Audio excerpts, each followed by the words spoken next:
ከረጅም ጉዞና ስደት በኋላ እናታችን ቅድስት አርሴማና ሌሎችም ደናግል መነኮሳት ወደዚህ አሁን ወደሚገኝባት አርመኒያ ደረሱ። በአርመኒያም በሚገኘው በዚህ አካባቢ ኑሯቸውን አድርገው እያለ ነበር አንድ ሌላ አሳዛኝ ክስተት የተከሰተው። ይኸውም ከጊዜ በኋላ ነበረ ንጉሥ ዲዮቅልጥያኖስ አርሴማና ሌሎችም ደናግል መነኮሳት ከዚህ ከጣሊያን ሮም ሸሽተው አርመኒያ መግባታቸውን ያረጋገጠው። በዚህ ጊዜ በእጅጉ በመቆጣት በወቅቱ አርመኒያን ይመራ ለነበረው ለንጉሥ ድርጣድስ መልእክት ይሰድበታል። አርሴማ የምትባል ሴት ከኔ ሸሽታ ወደ አንተ መጣለችና ላክልኝ ሲል ነበረ ለንጉሥ ድርጣድስ መልእክቱን የሰደደለት ንጉሥ ዲዮቅልጥያኖስ። ነገር ግን የሆነው ሌላ ነበር። አርሴማን አስረ ላክልኝ የሚለው የንጉሥ ዲዮቅልጥያኖስ መልእክት የደረሰው በወቅቱ አርመኒያን ይመራ የነበረው ንጉሥ ድርጣድስ። መልእክቱ ከደረሰው በኋላ ለመሆኑ ንጉሡ እንዲህ አብዝቶ የወደዳት ምን አይነት ሴት ብትሆን ነው ሲል መልእክተኞቹን በከተማው ሁሉ አርሴማ የተባለችውን ሴት ፈልገው እንዲያመጡለት መልእክት ይሰዳል። መልእክተኞቹ ከብዙ ፍለጋ በኋላ እንዳገኟት ለንጉሱ ሹክ ይላል። በፍጥነት አምጡልኝ ሲል ነበር የጠየቃቸው። በዚህ ጊዜ መልእክተኞቹ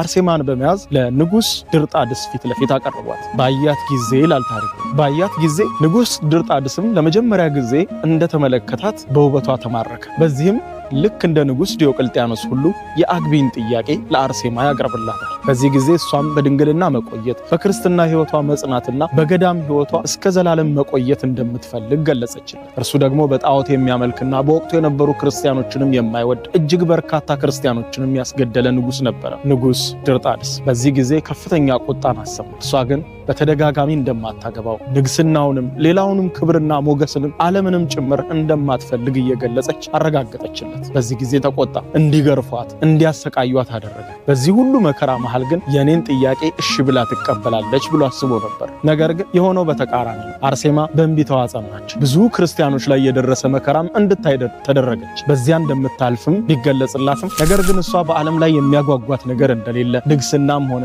ክብርም ሆነ ሞገስ በፍጹም የምትጓጓላቸው ነገር እንዳልሆነ፣ በገዳማዊ ሕይወቷ ጸንታ መኖር እንደምትፈልግ ደጋግማ አረጋገጠች። በኋላም የተከተላት ከፍተኛ ግርፋትና ስቃይ ነበር። ያን ሁሉ ተቋቁማ በእንቢታዋ ጸናች።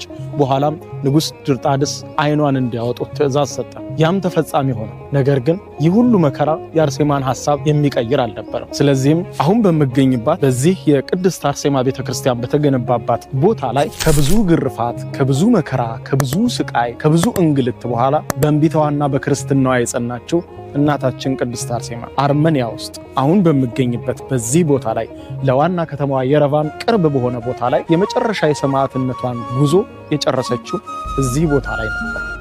ዛሬ እዚህ ቦታ ላይ ይህ የአርሴማ ቤተክርስቲያን ተገንብቶ ታሪኳን እያወሳ የሌሎችንም ደናግል መነኮሳቱን ታሪክ እያወሳ ቤተክርስቲያኑ ዛሬ እንዲህ አለ።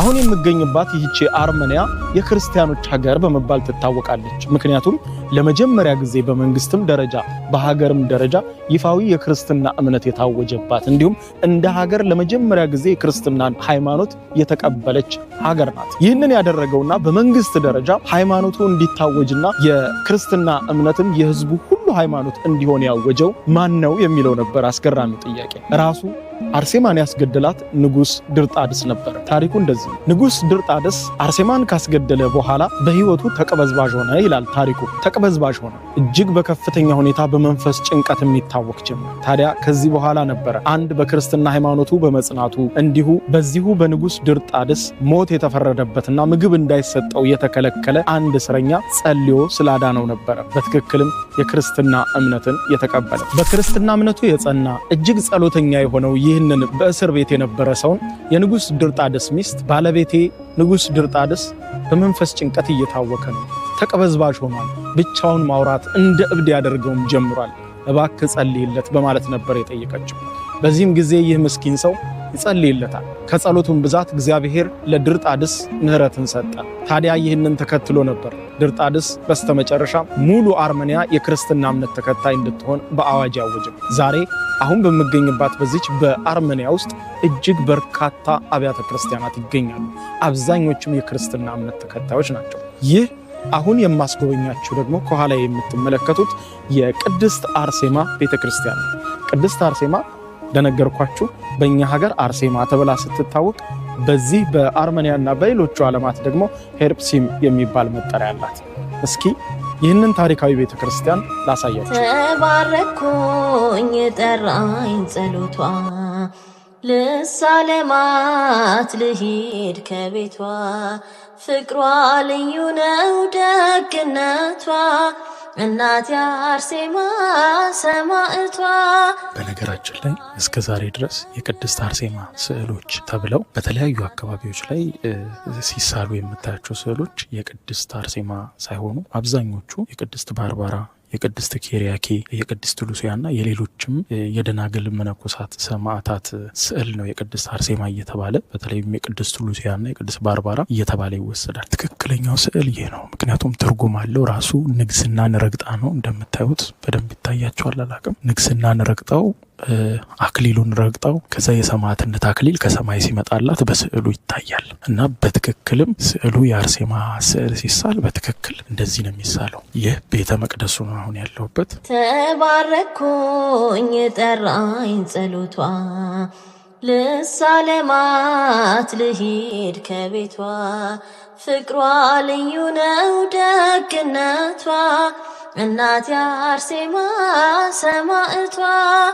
ፍቅሯ ልዩ ነው ደግነቷ እናት አርሴማ።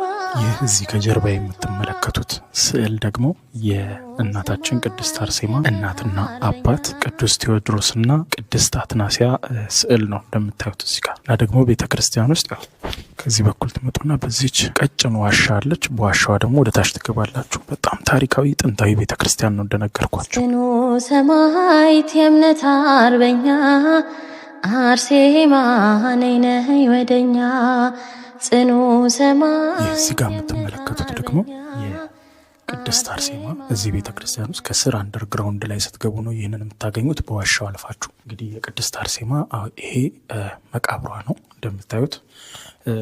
በወቅቱ ቤተክርስቲያኑ በተቆረቆረ ጊዜ የቀረ ቅሪተ አካሏን አሰባስበው ልክ እንደዚህ መቃብር በማኖር ልክ እንደዚህ ማስታወሻ አስቀምጠዋል ማለት ነው። እዚህ ቦታ ላይ አርመኒያ ስትመጡት ከምታዩት ነገር አንዱ ይሆንና እዚች ቤተክርስቲያን ውስጥ እንደዚህ ተደርጎ ማስታወሻ ተቀምጧል። እዚህ ጋር እንግዲህ ስትገደል ያን ጊዜ ሲወግሯት፣ እሷ ግን ወደ ሰማይ ስትጸልይ የሚያሳይ ነው እንደምታዩት። እናት አርሴማ ሰማዕቷ። ይህ እዚህ ጋር የምትመለከቱት ድንጋይ ደግሞ እናታችን ቅድስት አርሴማ በድንጋይ ተወግራ ስትገደል ከተወገረችባቸው ድንጋዮች የተወሰኑትን በመልቀም ለማስታወሻ እንደዚህ አድርገው አስቀምጠውታል። እና የምታዩት ሌላኛው ነገር ይህ ነው። ሰማዕትነትን የተቀበለችው እንግዲህ አንድም በእነዚህ ድንጋዮች ነው፣ በመስታወት ውስጥ ተደርገው ተቀምጠዋል። እዚህ ጋርም የምታዩት ስዕሉ እናታችን ቅድስት አርሴማን በድንጋይ ለመግደል ሲወግሯት ነው የምታዩት። እዚህ ጋርም ድንጋዩ ለማስታወሻነት ተቀምጧል። የተወሰኑ በወቅቱ የነበሩ ሰዎች ይዘውት ከነበረው መካከል የተወሰነው ድንጋይ እዚህ እንዲቀመጥ ተደርጓል ማለት ነው። እንደምታዩት በጣም ታሪካዊ ነው፣ በጣም ጥንታዊ ነው፣ በጣም አስገራሚ ነው።